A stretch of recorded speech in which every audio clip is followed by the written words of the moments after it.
Hello, আমি সৌমিতা কলকাতা থেকে। কিন্তু ভিডিওটা হলো নৈনিতালের। আগের ভিডিওতে আমি দেখিয়েছি যে আমরা বাজার দোকান করলাম নৈনিতালের ম্যাল থেকে।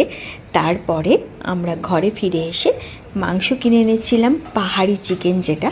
তো সেটাকে সুন্দর করে পরিষ্কার করে ধুয়ে নিচ্ছি, আর ভিডিওটা আমার মেয়ে করে দিচ্ছিল। তো রান্না চাপানোর আগে আমরা যেহেতু তাড়াতাড়ি চলে এসেছি, ওই জন্য চাটা মনে হলো আর একবার খাবো। তো তার জন্য এই দুই দাদাকে আমরা চা দিয়ে দিয়েছি। ওনারা লিকার চা খাবেন, তাই লিকার চা আগে দিয়ে দিয়েছি। আর আমাদের দুজন আর বাচ্চাগুলোর জন্য দুধ চা বসিয়েছি। কতগুলো পাঁপড়ও আমরা বাজার থেকে কিনে এনেছিলাম, সেগুলো ভেজে নিয়েছি চায়ের সাথে খাবো বলে। এখানে আমি দুধ বসিয়ে দিয়েছি চায়ের জন্য, দিয়ে মনের সুখে দুজন বান্ধবী মিলে প্রচুর গল্প করতে করতে রান্না করছি।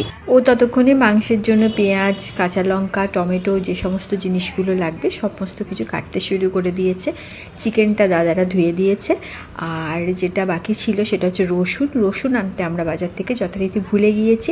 তো আজকের রান্না হবে চিকেন রসুন ছাড়া, কিছু করার নেই। এখানে তো আর আশেপাশের কারোর কাছ থেকে যে একটুখানি রসুন চেয়ে আনবো সেটার তো উপায় নেই।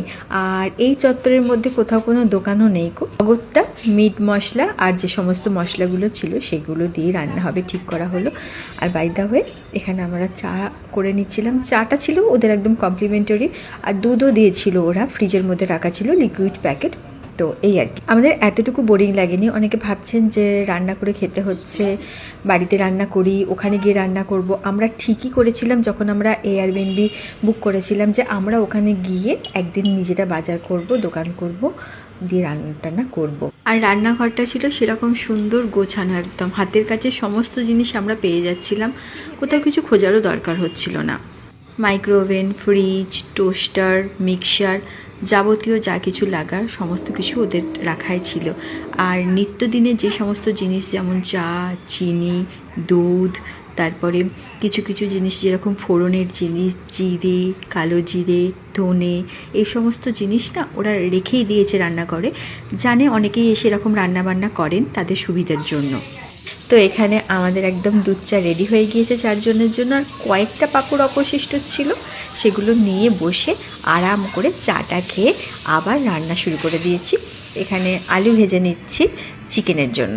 সন্ধে তো অনেক আগেই হয়ে গিয়েছে, এবার আস্তে আস্তে রাত বাড়ছে, আর ঠান্ডাটাও আস্তে আস্তে যেন বাড়ছে। একটা একটা করে দোকানপাট বোধহয় বন্ধ হচ্ছে, আলুগুলো নিভে নিভে যাচ্ছে। এখানে আমরা চিকেনের জন্য আলু ভেজে তুলে রেখেছি, তারপর তেলের মধ্যে পেঁয়াজ দিয়ে দিচ্ছি। ওরা কিছু মশলা গুঁড়ো করে রেখেছিল, যেমন ধনে, গোলমরিচ, এই জাতীয় কিছু। তো ওই মশলা দিয়ে আর হলুদ দিয়ে নুন দিয়ে চিকেনটাকে আমরা সুন্দর করে ম্যারিনেট করে রেখেছিলাম। এটা